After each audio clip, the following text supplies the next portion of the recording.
Boker Tov and good morning again. Boker Tov, Lynn. It's a pleasure to be here again. I don't know how many of you have been here in 2008.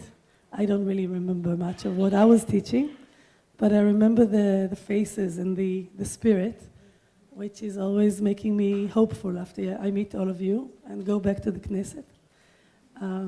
Although this year at the Knesset it's my first time, but I feel there is also an optimistic spirit. There are a lot of new members. We are 48 new people that have not been politicians before, which I think is giving the Knesset a kind of an uplift of optimism, at least. And thank you for letting me sleep here. The night before we were awake until 4:30 in the morning because the Shas party has decided to filibuster us and make us listen to Torah study for many hours because we were voting for having women in the electing some committee of the Dayanim, of the judges for religious courts, which was finally decided on, and we also enjoyed the many hours of Torah study with them. I want to say that I think it's important for you to know that sitting in the Knesset with 119 other people, most of whom do not share my views, and we are not from the same kind of school and thought and so forth. But after a while, because we spend so many hours together, it's like a classroom. At the end, you like everyone, and there is a conversation. There's getting to know each other. There's a feeling of, although they are representing completely other citizens, I must say, and I want to share it with you, that there's a feeling that they are partners and that there's hope. Both the Jewish Israelis, the Arab Israelis, the Druze, the right, the left, there's some very good people there. Very interesting in any case, but that in another day. What I would like to, like the 5 shekel that I can add to the conversation of how you all connect and how we can connect to a million other Jews in the world, or non-Jews too, is what I usually do, which is text study. I believe that the Jewish classic text, and any text for that matter, but for me, because I am Jewish and it is my family text, Jewish text is working best, I believe that text could be a common ground, not only for Jews that have been what is called educated and have been suffering in Sunday schools for many years and are considered like having the tools to study these texts, but even more so for the ones who read what we call barefoot, read the text as they are for the first time. They've never seen it before. They're just smart, interested people that like to think, and they meet these texts, and usually it's a very strong meeting between the text and the person. And I believe that those texts, and again, for any kind of background, could be a common ground in the sense that, and what I would like to share with you today, I think of it as like a shelf in my mind that I would like to share with you. And on this shelf, there are characters and stories and narratives and places and situations that are like sitting on that shelf, like we have the Mermaid or Snow White or the Sleeping Beauty. That's one shelf. And on another kind of Jewish shelf, I have Rav Rechumei and Rabbi Akiva and Ima Shalom and all kinds of other heroes, heroines, places, drama, things that I own because I studied, and I know that other people also know about them, and that when we use the word or the story or the name, we can go from there and use the narrative or the character for something that is relevant in our life or the conversation that is ongoing. Instead of talking about it, let me try and share one story with you and then see if it can be relevant and how can it be relevant for all of us. Now I'm doing the technical thing. So let me read once in the Aramaic for the music, then we'll study together in English, and the Hebrew speakers, of course, will read it in Hebrew. I will say what I always say, that studying classic text in English or in any other language that is not Hebrew or Aramaic is a little bit like taking a shower with your clothes on. So it is better to take your shower without your clothes, and so I encourage you to learn more Hebrew and Aramaic, which is the pig Latin of Hebrew. So let's read it first in Aramaic, then study it in English and look at it in Hebrew. Hanhu biryone, dehava bishvivute de Rabbi Zeira, dehava mekarev lehu, ki hechi deneyadru lehu betiuvta, vavuka b'dei Rabbanan, ki nach nafshe de Rabbi Zeira, amre, ada idna, avacharicha katin shakei, dehave bai alan rachamei, hashta man bai alan rachamei, ירהרו בליבייהו ועבדו תשובה. I don't expect anyone to understand exactly the words, but that music of Aramaic should be one of the kind of passé call, how do you call it? Soundtracks that I would like you to have. It's a nice, rich, funny language, Aramaic, but not today. Today we'll go to the story itself in English. So Rabbi Zeira is one of the characters that I would like to put on your shelf, on your Jewish hero shelf. Rabbi Zeira is a short man, and his knees are burnt because he wanted to be very righteous, and they had this thing like Indian fakirs, like Indian holy men, that they want to walk on fire. And the ones that are very holy and spiritual can walk on fire without getting burned. So Rabbi Zeira was fasting 40 days and nights, did not eat, and then he walked on fire and got burned. So both his legs are burned. I think it's a nice kind of, you seem to like the person that did get burned more than the ones that don't. And he is known as the little one with the burnt knees, which is not a very charismatic name for a spiritual figure, but that's him. Rabbi Zeira is the little one, the short one with the burnt knees. And it's something that he carries. Now, I mean, everybody knows when they look at him and they say, what happened to his knees? And they say, well, he tried to walk on fire, but it didn't really work. So that's Rabbi Zeira. And Rabbi Zeira is a nice character, and he lives in a bad neighborhood with the Zealots, or they're called here, Rabbi Zeira, in neighborhood were violent or insolent or whatever, bad guys. And they lived in his neighborhood, and they would burn cars, and they would throw bottles, and they would make noise at night. Not a nice neighborhood, not easy to walk alone at night. But Rabbi Zeira, איפה זה מתחיל? In the neighborhood of Rabbi Zeira, who nevertheless associated with them and showed them respect, to the end that they should repent. These one or two sentences, Rabbi Zeira היה מקרב אותם כדי שיחזרו בתשובה. You see how the Hebrew says it all in 4 words.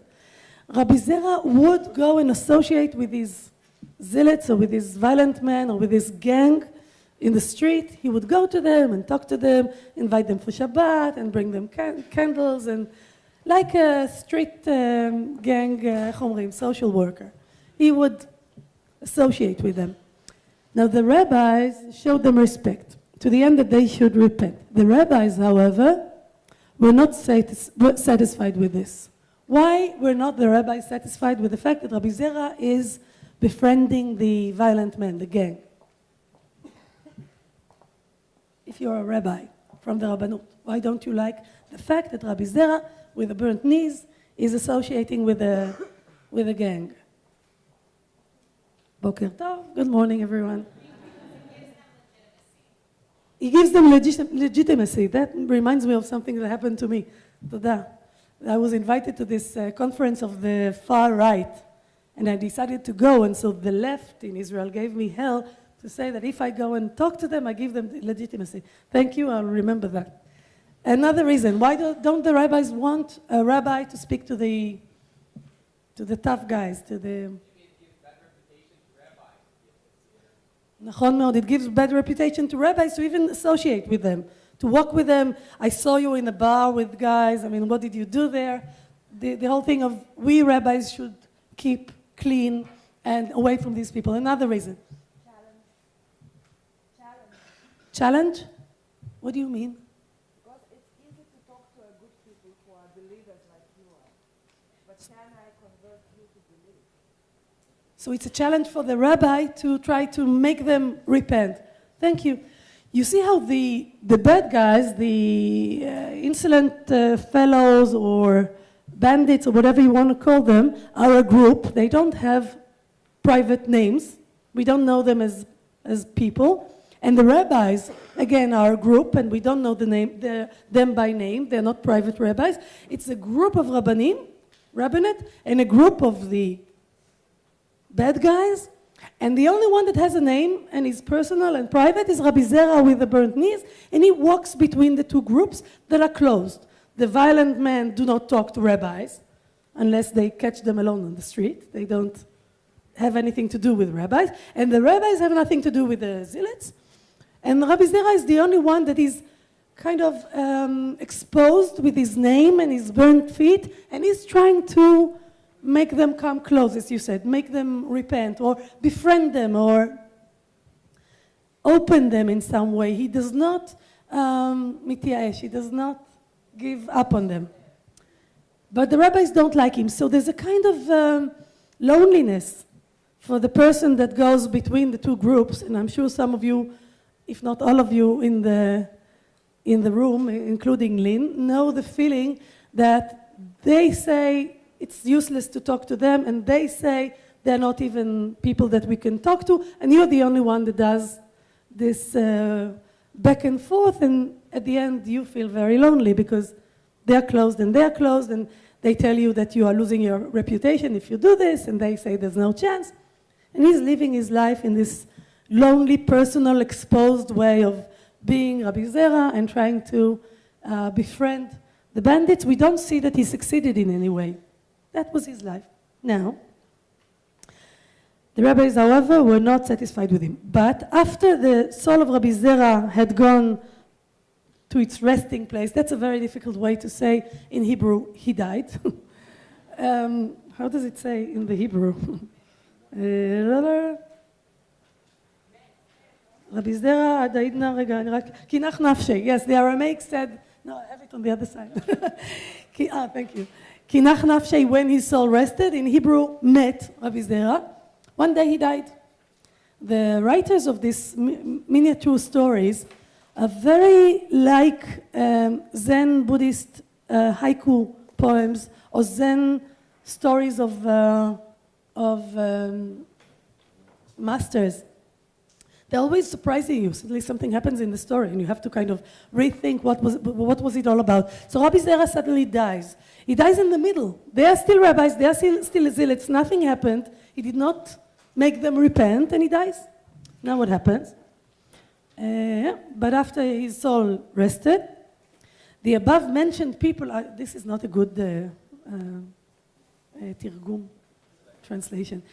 The above-mentioned people took this to heart, saying, until now, there was this little man with the burnt feet who prayed for us.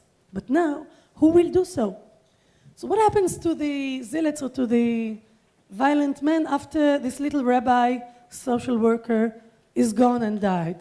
What are they thinking? Try to be a gang member now. Who is going to be the next chief rabbi? As if it's relevant for them.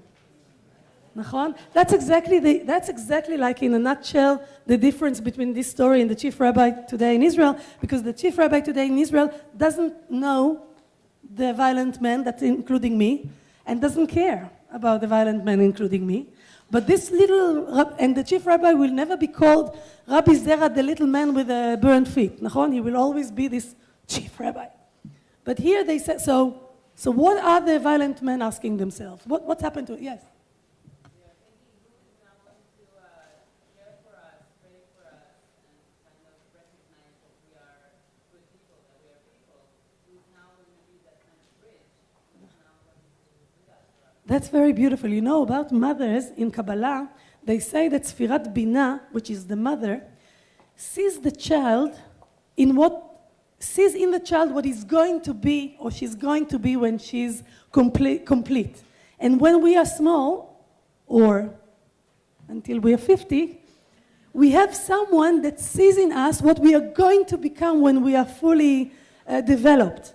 And you need a mother, it can be a father or a friend or a lover, but you need someone to look at you and see what you're going to become. As you say, Rabbi Zeira sees them and he sees what they can become. And you need, although you don't do what your mother tells you, but you know that she sees you in what you're going to become. And if suddenly you don't have her, or him, or whatever, you suddenly have to be alone, both what you are now and what you want to become. So they lost that. The one that saw in them, it's very beautiful. He said he saw in them the good.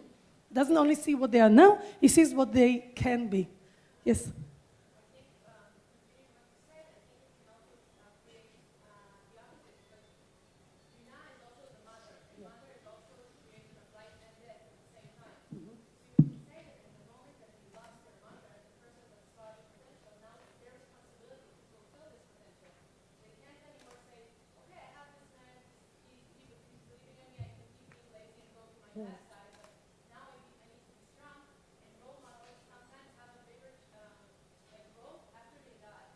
That's very beautiful what you said, and very mature. You're not supposed to understand that yet. But last night I was speaking to older people that are more parents than children, although we're always children and parents. But I said to them, so many times you say to your child, clean your room, you can't live like that, I don't see anything, you can't find anything. And of course, they don't clean the room. And then one day you have to go away for a week, or you're just tired or sick, or you are going overseas or to conference, and then you come back, and the room is clean.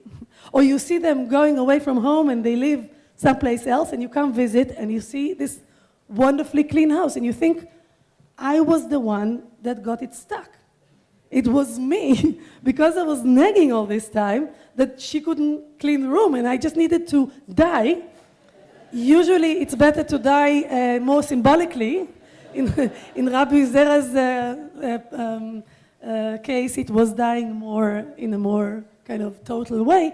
But parents or educators or all kinds of people that are in charge should know how to die without biologically dying, and just let the people live. Just leave them alone.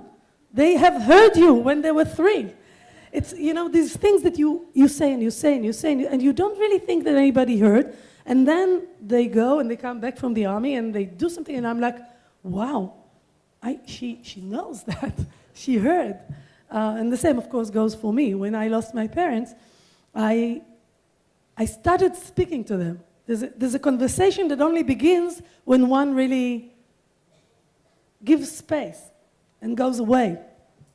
So that's very true. Both what you said is, of course, true at the same time. One is that we need someone to see the goodness in us, and one is we need that someone to leave us alone sometimes. Yes, please. Isn't that what the rabbis are asking Rabbi Zeira to do? Leave them alone? Oh. Symbolically die? They be associated with them in this intimate relationship and seeing the potential, and then they say, okay, you're done. And he listened. Perhaps the symbolic death would have been enough. I don't know. I'm not saying that's true. No, I hear you. Can someone answer that? He said, what's your name? Matt says that that's what the rabbi asked him to do, to just leave them alone, let them now grow. Please.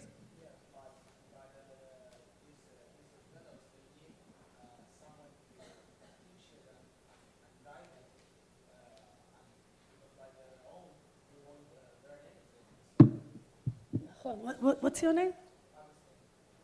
Augustine. You say they want him. The rabbis here don't say, you taught them enough, now leave them. The rabbis say, don't even talk to them.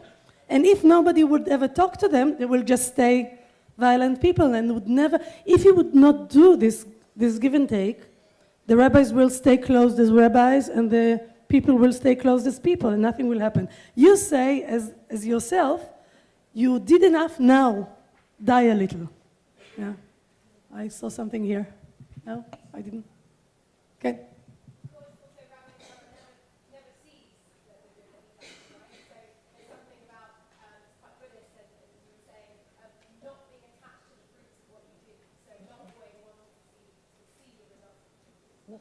That's like education in a nutshell. Usually you don't see what you did until you go away or you die. In Israel, you never get respect until you die. Like the day after someone dies, he is the hero of Israeli culture, but the day before, you will never hear it. It's a kind of a small town mentality that you will not see in your life that we respect you at all, but once you die, you give enough space. It's a thing of a small place that doesn't have, in America you can have like 100 kings. Everybody is a king, because there's a lot of space. In Israel, if you're a king, you're taking someone else's place.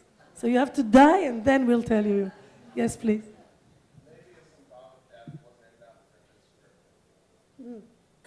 Maybe if you teach the lesson, that if the rabbi taught this lesson, or taught them how to pray, taught them how to live their life, and just stepped away, it would be so easy just to go to the rabbi's house and say, could you teach us some more, and have the rabbi be a crutch, so that the rabbi being alive would inhibit their personal growth. So maybe it took the rabbi dying in order for them to really come to that realization.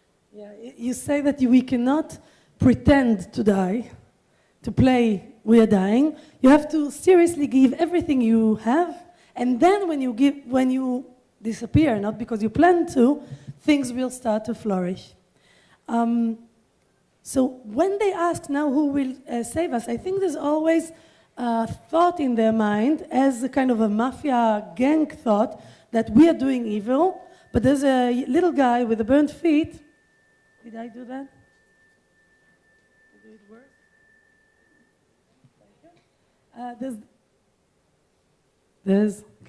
There's the little one with the burnt feet, and he has a line to the sky. And although we do bad or we do sins, he prays for us and he gives us a kind of good luck or saves us. And that is like a wrong thought. It's not a mature thought. It's a thought that is kind of mythical. So only when he died, because of the wrong reason, now we had someone to pray for us, so we could stay, as someone said here, we can stay not developed, not grown up, and somebody will save us. Now he dies, we have to grow. Okay. Is there then an implied critique of Rabbi Zeira? Is there something, is there a shortcoming perhaps in his leadership that he's not able to bring them to repent within his own time? What do you think? I think it's happy with the end, but there is, I mean, there's also precedent of people being able to become... Do it while they are alive. But I think there is criticism, but I think the criticism is on the rabbis. We have to remember that the person that wrote the story is a rabbi, and he's part of the Rabbanut. And he's writing this short miniature story to say, and that's like Zen, that's like the masters in Indian kind of philosophy. He writes within the circle of rabbis, and he says, we rabbis are closed. We don't mess with them because it doesn't look respectful to associate with secular, with with people that are not polite. But only the one that actually did it had some result. And although we kind of kept ourselves secure within our own circle, we did nothing. And he that was exposed and was embarrassed even with his name and with the fact that in his lifetime he did not see any success, he's the only one that moved the world. In that sense, so many things I heard about different people here that started initiations that did not exist before. And you're always lonely when you start something new. And people say, why do you need it? Well, no, it won't work. It will not grow. But only if you expose yourself. And you have to be you have to be a little ridiculous. You have to go through being a little ridiculous and not cool in order to build something new. כן, לא רגע, there was a כן and a כן, yes. How did you get a microphone? Everything is planned here.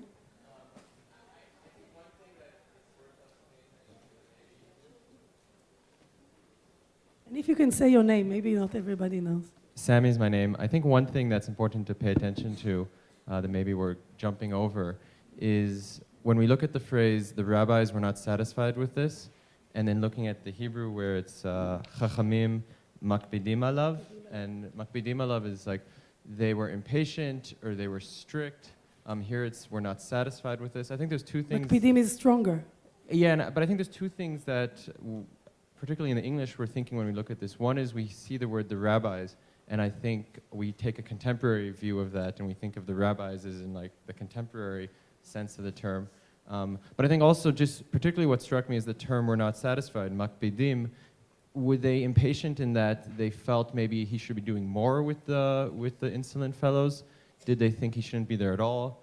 Or is makpidim in the sense of strict? They wanted a different approach. So I think that phrase is what really jumped out at me is what were the expectations of the communal leaders in a sense that he was disappointing? This is one of the hochachot. My English doesn't come up in the morning. One of the evidence that you cannot take your shower with your clothes on because makpidim is not satisfied. בכלל לא. מקפידים is, איך אומרים מקפידים? A good translation.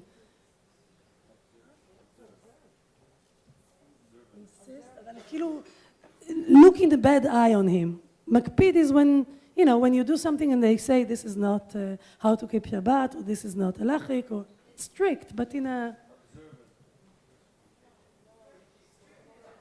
So one of the things you say, it's not exactly not happy with them or whatever the English says. It's a little stronger. And when it's the whole of Rabbanut, even if it's not like contemporary Rabbanut, it's difficult to do anything against them.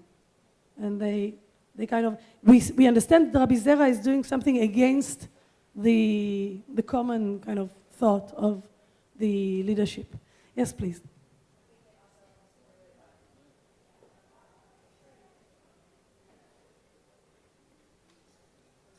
And your name? Liat. Yeah. I think it's also about choice. Like we have certain choices we make in our life, and you might live your whole life where society doesn't accept the things you're doing because it goes against the flow of what the norms are, and maybe you're taking small steps, but you see a vision that maybe the times aren't ready for. I don't think it's necessarily like he dies and then people change. I think it might happen much later, but some people have a vision of what the future is going to bring, and so long your choices in life are to bring about that vision. You might not make a change during your life, but you're leading towards that. It's like about little steps. Yeah, I want to start stopping and having some opportunity to speak to you and to take some questions or answers or thoughts. But I just want to say I chose Rabbi Zeira today because there's something about ROI that is so cool. I mean, you're all good looking, hip, cool. You're like the, you know, the guys in class that you want to be part of. You are the, מקובלים in Hebrew. You're popular. And although you are, and it's not a bad thing, but inside each of you, there needs to be a Rabbi Zeira that is completely not popular. He is like a nerd. There's something about him that he's not dressed well. He's little and he has burnt feet. And just to say that although the atmosphere, the tone, the kind of elegance of ROI is effective itself, it's one of the tools of doing good in the Jewish young world, because usually, the way I know it in my generation, Jewish stuff was always bad coffee, old cookies, and people that are not dressed, like not the place you want to be, and you are the opposite of it, and I think it's important. Things should be aesthetic, and aesthetics is not only on the outside. It's a deep thing that Jews should learn. But having said that, I wanted to add on your shelf the image of Rabbi Zeira to say that sometimes, not always, only sometimes, in order to do something new, you have to go through the stage of being out of what looks like successful, and never be afraid of that. So I will stop now with the text study, And thank you for studying with me. And let's take the next step of anything to say or questions. Please, Lynn.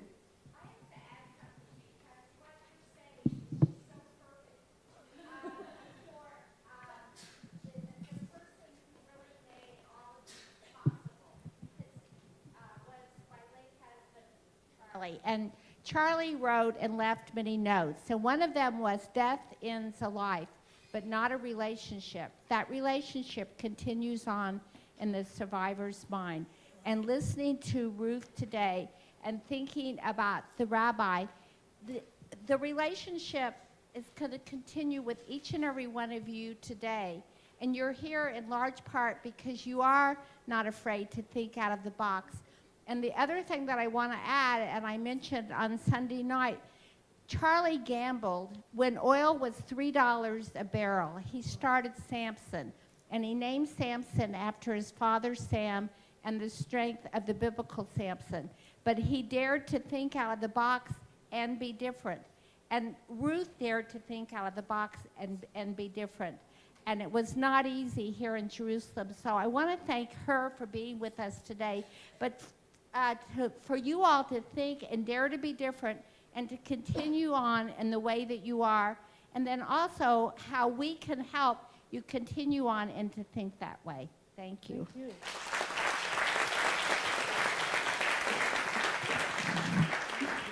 Thank you very much, Lynn. I remember you two together meeting with me when I was maybe 22, and we've come a long way, and Charlie with us. Please, anyone, any thought? Yeah. I have a question. Just your name again. My name is Narkis. So I have a question and a statement. So a question is that I really see you as a spiritual leader. It's very inspiring to hear you. And I have to know, how can you remain spiritual and inspiring while you're in such a cynical environment of the Knesset? Like, how do you do that? And the second thing, which is a statement and a message at the same time, I'm one of the supporters of Yair Lapid. And I had an opportunity to meet him ever since he was elected, big gatherings, like hearing him speak.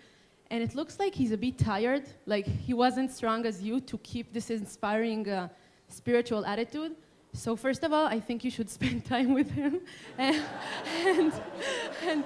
second of all, really give him the message from the young generation. Like, we voted him. I'm not talking about his political decisions. I'm talking about his spirit, which is something so stronger sometimes than what people say, you know? And I think a lot of people feels that he's a bit tired and maybe desperate, and it's really inspiring to see how you can continue to be strong inside of this atmosphere. So, I don't know, maybe it's because you're a woman also, I don't know. But I would love to hear, how do you do it? Thank you very much, Narkis. It's very meaningful to hear this. I think Yair is fine. I think he's in the first row of fire. He gets fired at all the time, daily, in much stronger way than me. I'm on the second row. The second thing you said, that we are women, that's also true. I mean, we איך אומרים in English? מורידות שערות. We kind of... You do your eyebrows and your... for so many years that you don't really... You can take pain.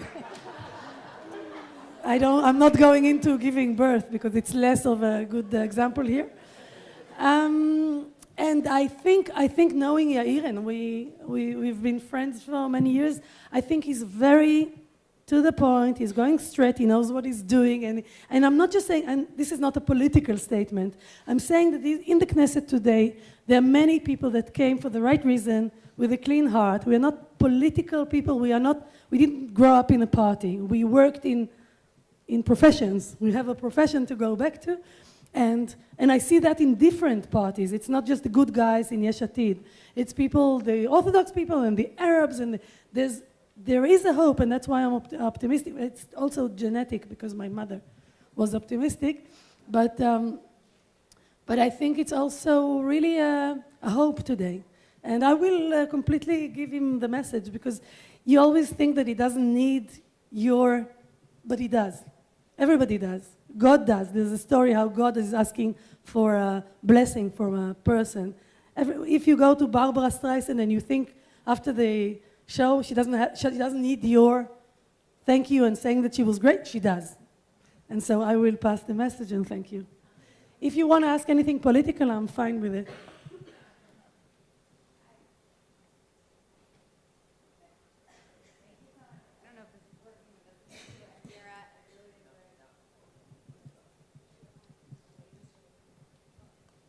I And think your it's name, on. I please. think it's fine. Thank you for being here today. I want to first tell you that your opening speech in the Knesset was beautiful. I saw it in Brooklyn and shared it with many people, and it was very moving. I'm interested in the fact that you ran for Knesset, and I'm interested to understand your relationship between the role of the text and your role as a teacher, and how that translates into your role in the Knesset, and whether you see that as the text coming alive, or you see it as sort of the opposite of that, that people are trying to take others down, and that it's not an opportunity for legitimate discussion. What's your name? Mira. I think that in the Knesset, almost every day, there is a story. I mean, these stories were not stories to be told by educators. They are things that happened in life by people that were trying to be leaders. And I see in the Knesset like twice a week things that if I was a good writer, like the writers of the Babylonian Talmud, I would write. I'm not nostalgic at all. I read these texts as ammunition, as food for thought and hashra'a and inspiration, but I don't want to go back there.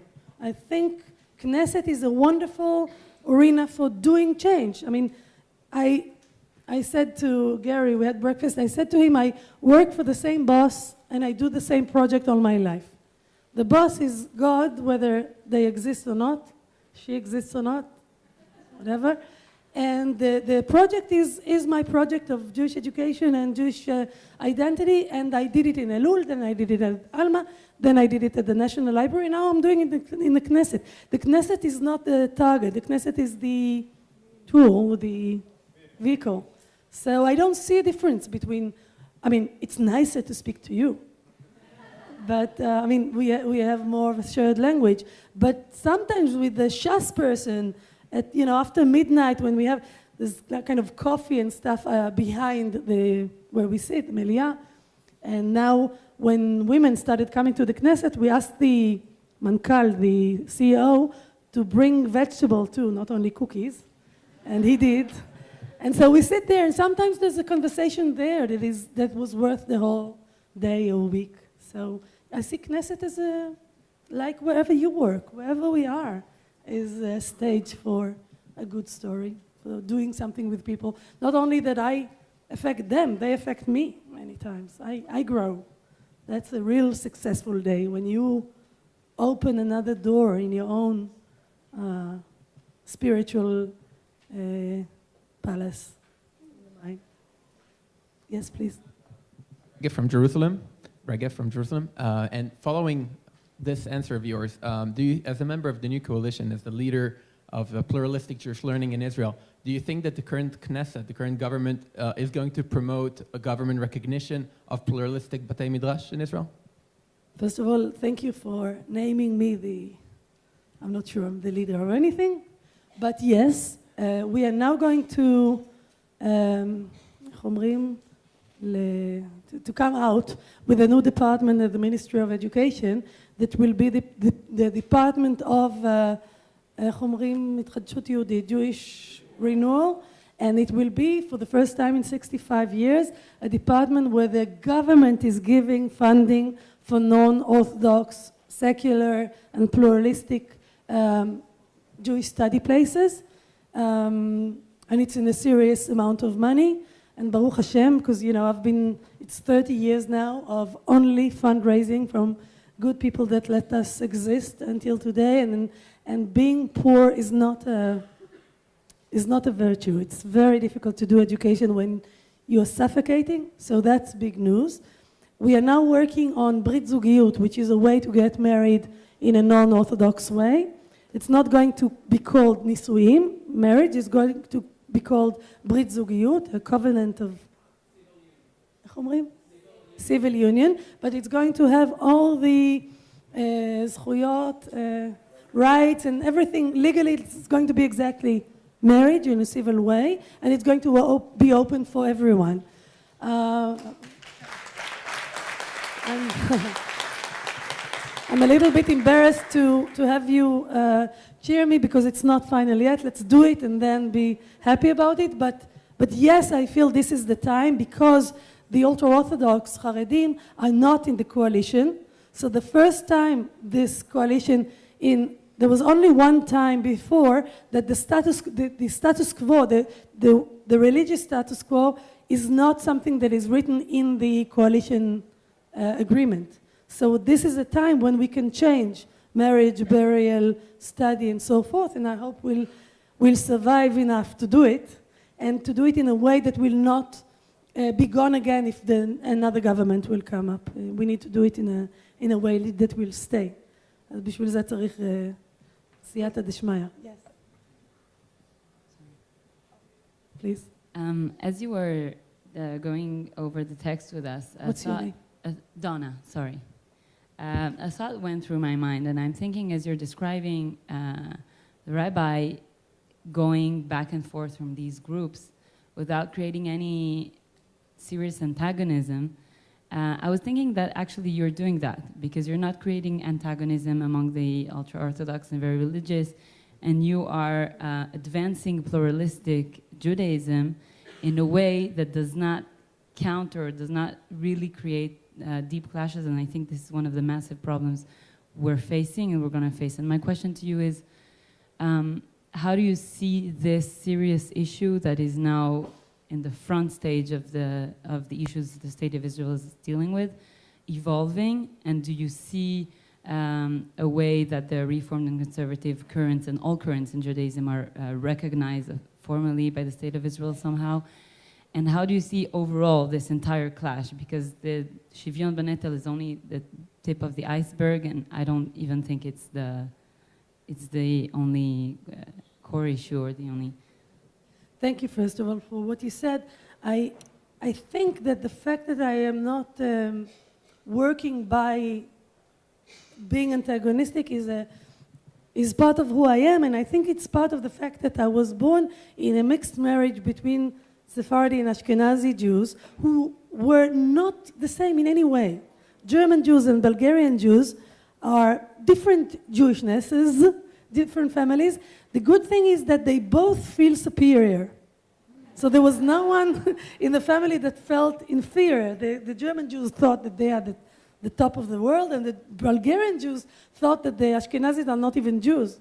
So they were, and I think when I was growing up, I learned how to integrate instead of building crashes, and that's the way I come. I have a Mishnah and Talmud where I sit on the Knesset because we stay there forever, and I study sometimes, and so I see the ultra-Orthodox walking past my seat, and the Ashkenazis don't really talk to me, so they go to Shas and they say, "What is this woman? What do you make of her? What's she doing with the Mishnah?"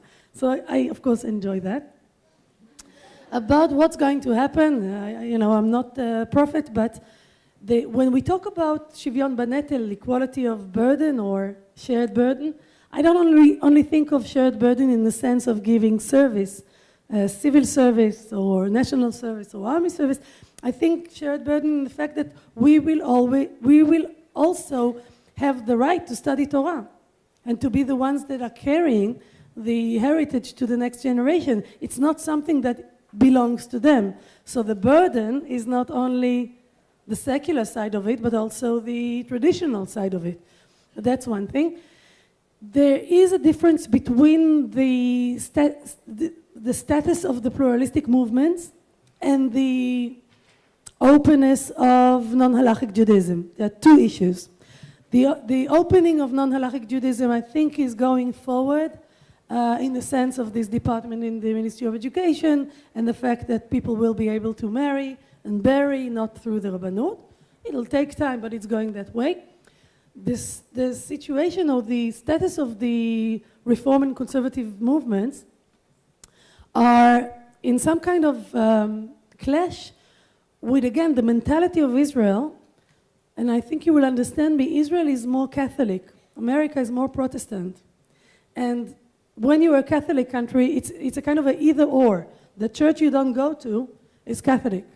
The synagogue you don't go to is Orthodox. And so it will take time until it is happening in a strong way. And Jewish feminism is moving it forward in a strong way. But these two movements will happen not at the same time. I hope that in this department that we are building, there will be, of course, open, the education could be both of streams or of organizations that are outside of religious streams, that see Judaism as a culture, not as a religion, as a nationality, and not as a religion. Yes.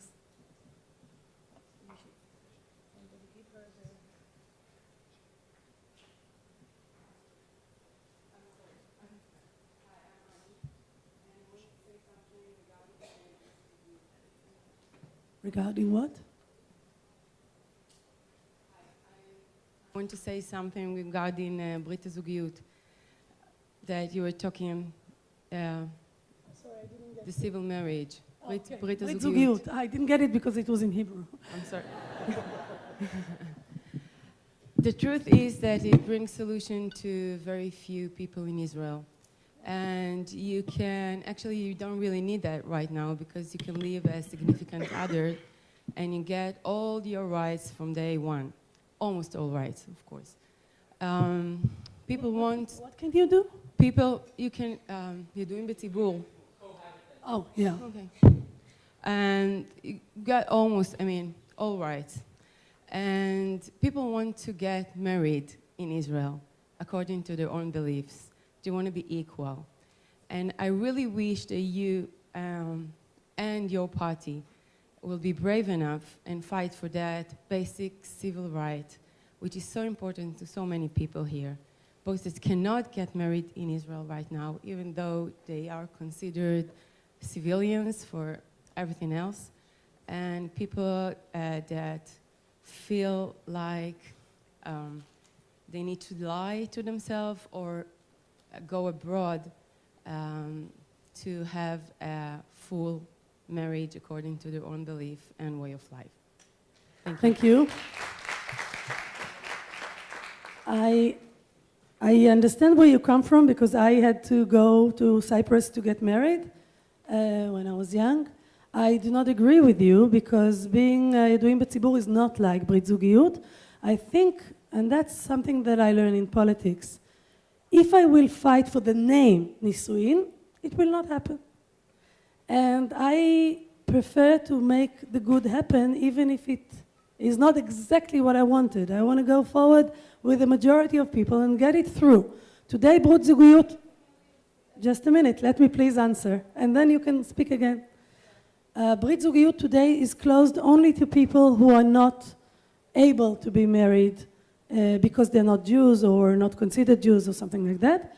If that will grow to be accepted for everyone, then the majority of people will not use the Rabbanut, and they will use that, and that will be considered for, it will be called Brit Zugiyut. And I think in another 5 years, people will call themselves married. It's not that I don't call myself married because I'm divorced. I did not call myself married because I was married in Cyprus, and the country didn't call me. The country did call me, and in my Tudat Zeut, in my identity card, it was written that I'm married. The same thing will happen in Brit Zugiyut. The reason that they are not agreeing to Nisuim is a Jewish traditional reason that they need to keep the lists of the people that were married in the Rabbanut.